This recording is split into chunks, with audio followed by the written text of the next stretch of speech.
Hey there, ready to pick up where we left off? Awesome, let's dive right in. Alright, it's time to name your job title. For this tutorial, let's go with Sales Executive. Now, let's define the job description. I'll already prepare my job description on another document file. Just copy and paste it here. As you can see, I'm tidying it up a little bit. Next up, fill in the job location.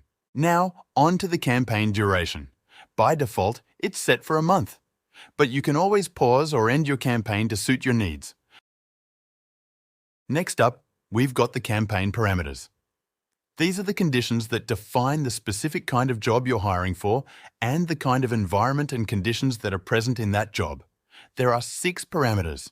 First is work type. This is the most critical parameter because this, in a way, defines what kind of person you're hiring for and the kind of job this person will mainly be doing.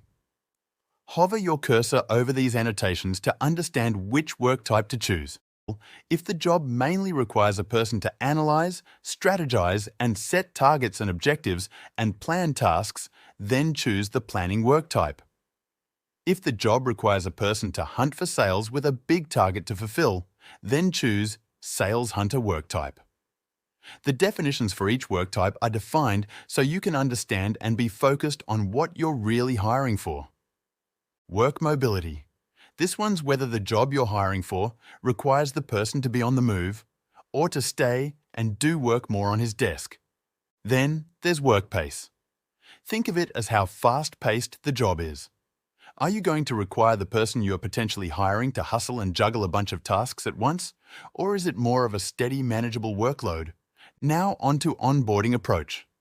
This is about how you'll get the potential new hire will get up to speed in the role within your company.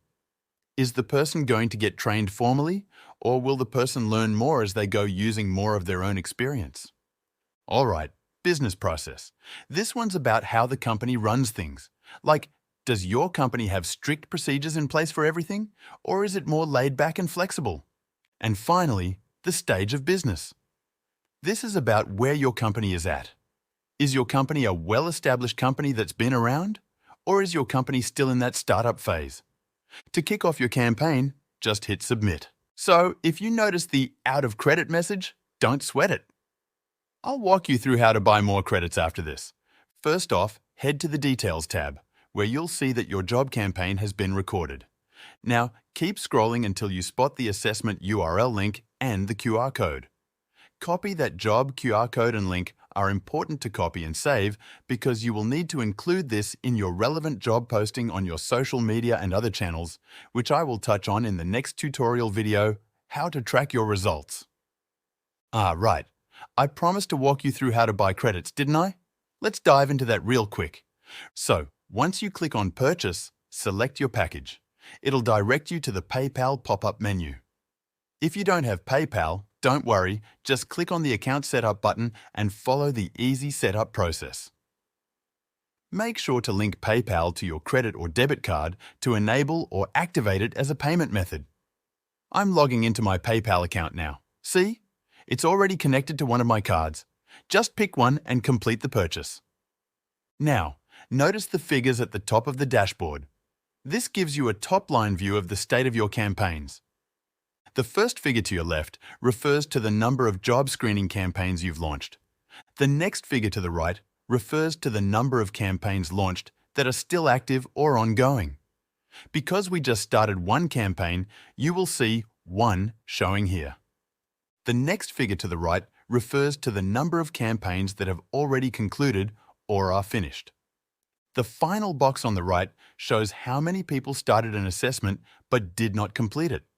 That's okay, you don't spend credits for candidates that don't complete the assessment, only those that do.